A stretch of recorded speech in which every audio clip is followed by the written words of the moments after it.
Narito ang Balitang Pinoy TV. Panibagong live, panibagong reaction, opinion, analyze naman po ang matutungayan nyo dito sa ating YouTube channel. Let's get ready to rumble! Banata na dapat banatang! Katatapos lang ho no, ng Branded Night Bulaga. Ay, grabe. Itong episode na to mga kababayan. Matapos ho natin mapanood ang Branded Night Bulaga, Legit Dabar Cards, TBJ, mas lalo ho tayong humanga at talagang lalong lumaki ho ang ating respeto sa kanila. Alam nyo yung tipong, kasi nga kahit ako nagkamali ako kahapon. Kasi sa pandinig ko talaga hindi si Wally. Hindi talaga si Wally Bayola.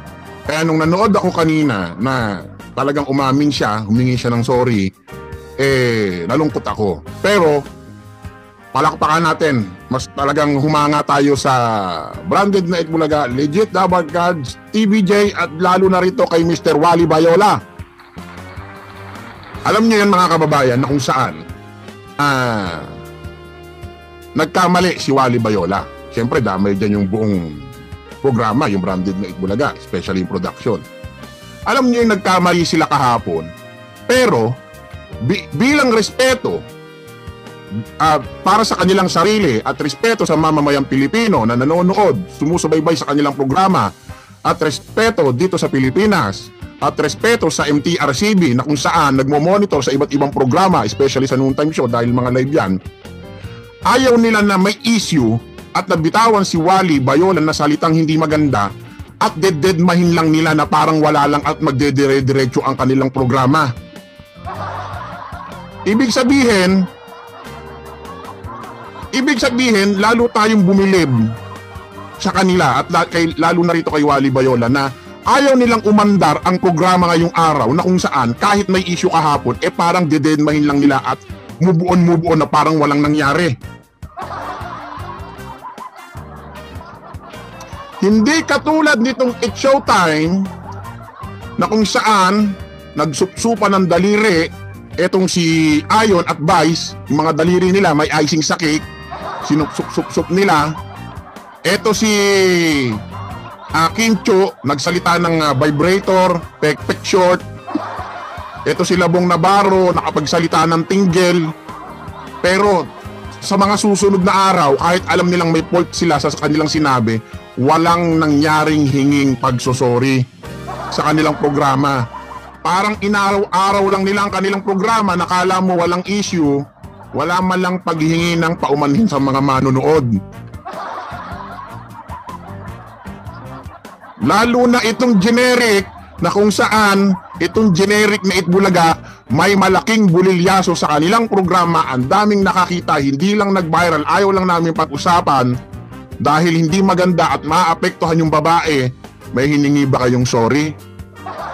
Wala.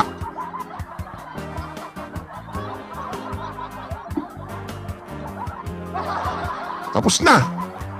Drog na. Pwede ko nang i-end tong live ko eh. Na parang araw-araw kayo, tinutuloy-tuloy nyo lang yung programa nyo na kung saan kahit alam nyo may issue kayo, pero yung programa nyo tinutuloy-tuloy nyo lang na parang wala lang sa inyo. Hindi katulad nitong Branded Night Bulaga, TBJ, Legit Dabar Cards, Sugod Bahay, Jose, Wally Bayola, ayaw nilang iandar ang kanilang programa dahil alam nila na may issue kahapon at kinakailangan bago nilang ipagpatuloy ang kanilang programa, kinakailangan muna nilang humingi ng sorry para matuldukan yan at saka sila mag-move on. Hindi nyo katulad It's Showtime, generic na Itbulaga, kahit may bulilyaso kayo, tinutuloy-tuloy nyo lang, hindi kayo humihingi ng paumanhin.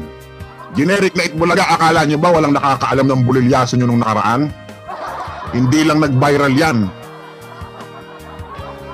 Pero kung tutuusin, yung nangyari dyan sa programa ninyo, dyan, generic na Itbulaga, yung pagmumura ni Wally na hindi naman sinasadya, wala, katiting lang yan.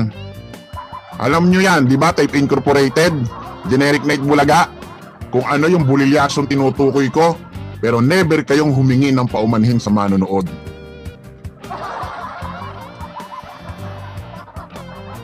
Kayo, it's showtime.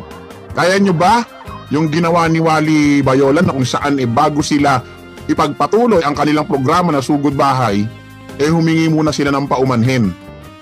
Bago nila ipagpatuloy, hindi nila dinedma ang issue, hinarap nila. Kayo, yung ginawa ni Kim Chiu na pek-pek short, vibrator, tinggil, pagsupsupan nyo ng mga daliri dyan.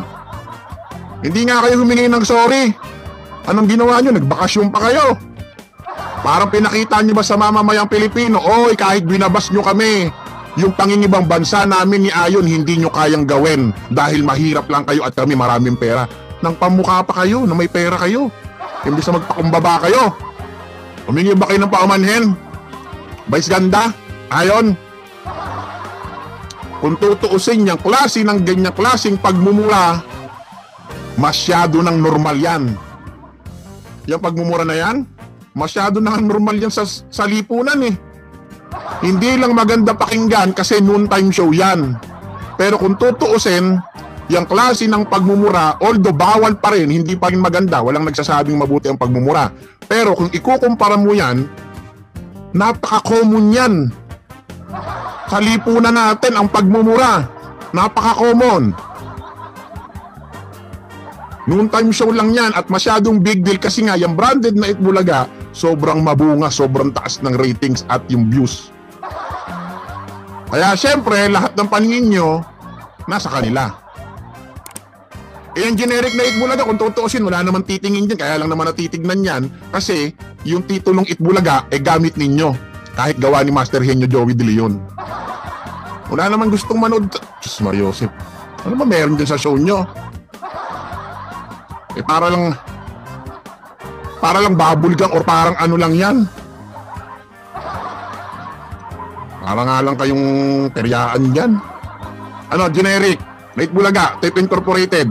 Alam nyo naman tinutukoy ko hindi naman sikreto to Marami naman nakakita nun Alam nyo kung anong tinutukoy ko. Ayoko lang sabihin, ayoko lang ikwento rito kasi nahihiya ako dun sa babae na artista. Kasi hindi maganda, mapapahiya yung babae pag tinapik ko dito.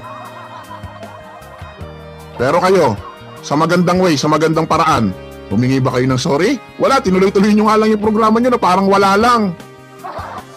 Ano, gusto nyo ba? Sabihin ko, tayo lang makakaalam. Kayo, it's showtime, kaya nyong gawin. Ikaw Kim Chiu. Ayon, ikaw, pineplex mo pa yung muscle mo, may abs ka.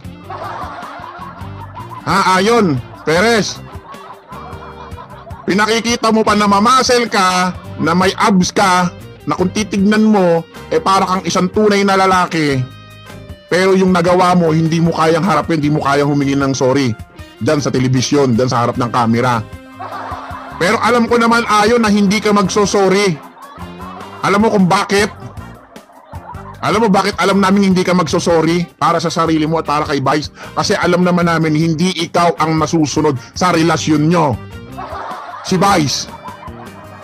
Hanggat walang hudyat ni Vice, hindi ka gagalaw, hindi ka magsasalita kasi tau-tauhan ka ni Vice. Bakit ko nasabi? Ba't ko nasabing tau-tauhan at sunod-sunuran ka kay Vice? Nung sinabi ni Vice na ganda na, sige nga, isa pa, sip-sip pa nga, with background music, slow motion, o di ba sinunod mo nga si Vice? Kahit nakikita dyan sa reflection ng mukha mo, nahihiya ka na parang ayaw mo na sundin dahil awkward, alam mo. Kaya walang silbi ang muscle mo, walang silbi yung pagiging mo kung sunod-sunuran ka lang kay Vice Ganda. Kayo naman generic. Bakit nakukuha nyo na magtuloy-tuloy yung programa ninyo kahit alam nyo may matindi kayong bulilyaso dyan? Paano nyo natitake yan?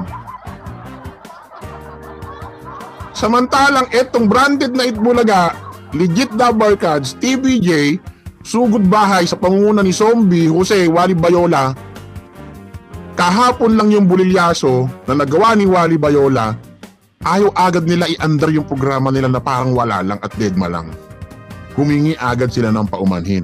So ibig sabihin, gusto nila bago mag-move on yung programa nila ngayon, bago umandar, humingi muna sila ng paumanhin para makapagtrabaho sila ng maluwag. Wala nang iniisip at wala nang dinadala sa kanilang kabigatan, sa kanilang kalooban. Hindi nyo katulad, it's showtime, Kim Chu, Bong Navarro, Ayon, Vice Ganda, kahit alam nyong may mga bulilyaso kayong may mga nasabi dyan, kaya nyong iandar yung programa nyo, kaya nyong deadmahin na parang wala lang sa inyo. Ibig sabihin matitibay ang puso ninyo. Ito na nga mga kabalita. Ano na ang masasabi nyo patungkol sa balitang ito? Please comment down below mga kabalita. Pag-usapan natin yan sa comment section. At kung di ka pa nakasubscribe sa ating channel, baka naman